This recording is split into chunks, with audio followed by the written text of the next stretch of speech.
সুপ্রিয় দর্শক শ্রোতা, কাছে দূরে দেশে বিদেশে যে যেখান থেকে দেখছেন সবাইকে শুভেচ্ছা ও অভিনন্দন। আমি advocate Aminul Islam Tapu, Bangladesh supreme court. আজকে আপনাদের সাথে একটা গুরুত্বপূর্ণ বিষয় বা টপিক নিয়ে কথা বলবো। টপিকটা হচ্ছে, কেউ যদি বিনা কারণে বা পরোয়ানা ব্যতীত অ্যারেস্ট বা গ্রেফতার হয় তাহলে তার করণীয় কি, বা পুলিশ কখন একজন ব্যক্তিকে বিনা কারণে অথবা গ্রেফতারি পরোয়ানা ব্যতীতই অ্যারেস্ট করতে পারে।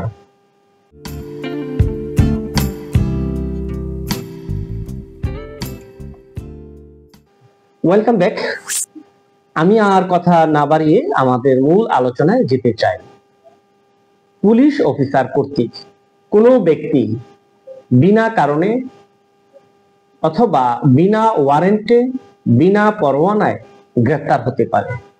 সেটা কখন, কিভাবে একজন পুলিশ অফিসার একজন ব্যক্তিকে গ্রেফতার করতে পারে, সে বিষয়ে আজকে আমি এই ভিডিওতে বিশদ আলোচনা করতে চাই। এবং এই সম্পর্কে আমরা যারা জনগণ রয়েছি তাদের কি করণীয়, এবং আমরা কিভাবে এই ধরনের অহেতুক হুটকু ঝামেলা বা পুলিশি হয়রানি থেকে নিজেকে রক্ষা করব।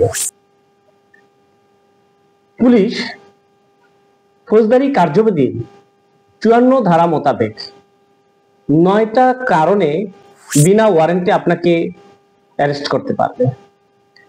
সেই কারণগুলো হচ্ছে, 1 নম্বরে যেটা আপনার নামে বা আপনার বিরুদ্ধে যদি কোনো থানায় আমলযোগ্য অপরাধের অভিযোগ থাকে এবং আপনার বিরুদ্ধে যদি কোনো এফআইআর বা এজাহার অন্তর্ভুক্ত হয়ে থাকে, তাহলে পুলিশ অফিসার আপনাকে বিনা ওয়ারেন্টে অথবা ম্যাজিস্ট্রেটের কোনো রূপ গ্রেফতারি পরোয়ানা ব্যতীত আপনাকে গ্রেফতার করতে পারবে। দ্বিতীয় যে কারণটি হচ্ছে, আপনার কাছে যদি ঘর ভাঙার সরঞ্জাম পাওয়া যায় তবে আপনাকে পুলিশ অফিসার বিনা কারণে গ্রেফতার করতে পারবে। 3 নম্বরে যে বিষয়টা হচ্ছে, সেটা হচ্ছে সরকার কর্তৃক কোনো ব্যক্তি যদি অপরাধী হিসেবে ঘোষিত হয়ে থাকে তাকেও পুলিশ অফিসার বিনা কারণে বা বিনা ওয়ারেন্টে বিনা পরোয়ানায় গ্রেফতার করতে পারবে। কোনো ব্যক্তির নিকট যদি চোরাই মাল পাওয়া যায়, যদি পুলিশ অফিসারের নিকট এই বলে সন্দেহ হয় যে আপনার নিকট বা কোনো ব্যক্তির নিকট চোরাই মাল রয়েছে, তাহলে তাকে পুলিশ অফিসার বিনা ওয়ারেন্টে গ্রেফতার করতে পারবে। 5 নম্বরে যে বিষয়টি, এই যে আপনি পুলিশ বিনা কারণে গ্রেফতার বা ওয়ারেন্ট ছাড়া আপনাকে গ্রেফতার করবে, আপনি যদি পুলিশের সরকারি কাজে বাধা দেন সেক্ষেত্রেও কিন্তু আপনাকে এই পুলিশ বিনা ওয়ারেন্টে আপনাকে গ্রেফতার করতে পারবে। 6 নম্বরে যে বিষয়টা, সেটা হচ্ছে কোনো ব্যক্তি যদি প্রতিরক্ষা বাহিনী থেকে পলায়ন করে, অর্থাৎ পলাতক প্রতিরক্ষা বাহিনীর সদস্যকে পুলিশ অফিসার বিনা পরোয়ানায় বা উইদাউট ওয়ারেন্ট অ্যারেস্ট তাকে গ্রেফতার করতে পারে।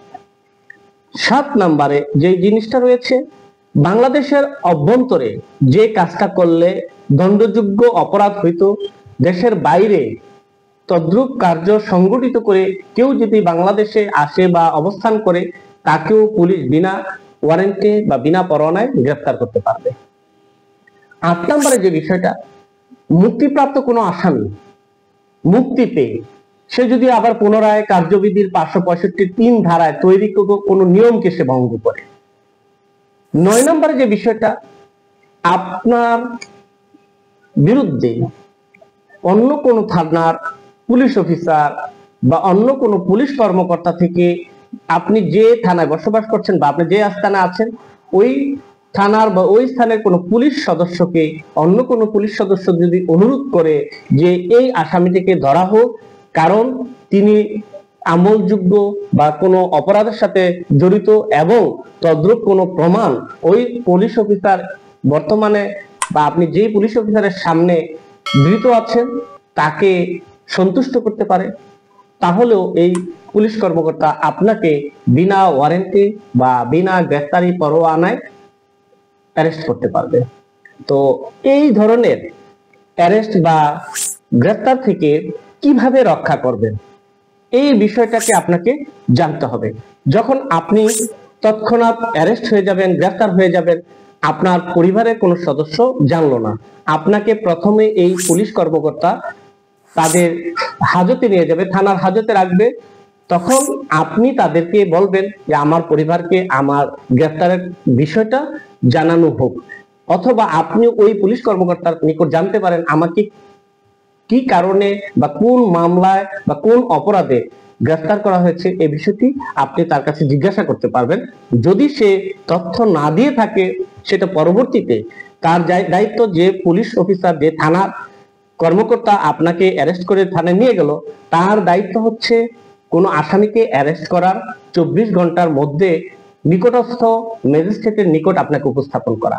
তখন আপনি আদালতের ওই ম্যাজিস্ট্রেটের নিকট আপনার যে গ্রেফতার হয়েছেন এই বিষয়টা আপনার পরিবার লোকজন জানে না, আপনি পুলিশ সদস্যকে বলেছেন, তারাও ইনফরমেশনটা দেয়নি, সেই বিষয়টা আপনাকে ম্যাজিস্ট্রেটকে অবহিত করতে পারবেন এবং ম্যাজিস্ট্রেটের মাধ্যমে তখন আপনার পরিবারের সদস্যদেরকে জানানো হবে।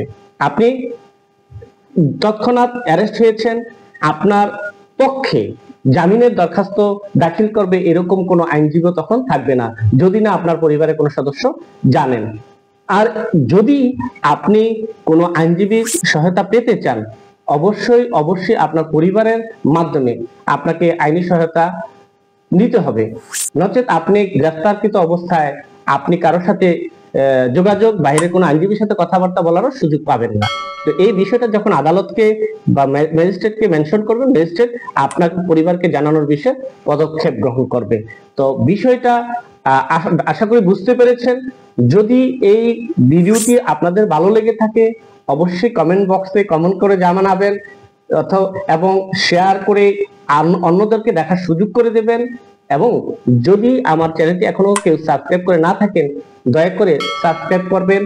এবং কেউ যদি আমার এই ভিডিওটি ফেসবুক পেজ থেকে দেখে থাকেন, তাহলে ফলো দিয়ে রাখবেন, যাতে পরবর্তী আপডেটগুলো আপনারা সহজেই পেয়ে যান।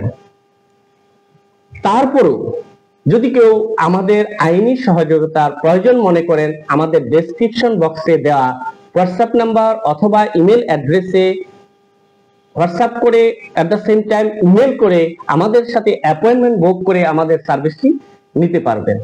আশা করি ভিডিওটি ভালো লেগেছে। ভালো লেগে থাকলে অবশ্যই লাইক, শেয়ার, কমেন্টস করতে ভুলবেন না। ধন্যবাদ সবাইকে। ভালো থাকবেন, সুস্থ থাকবেন, এই প্রত্যাশা ব্যক্ত করে পরবর্তী ভিডিও দেখার আমন্ত্রণ জানিয়ে শেষ করছি।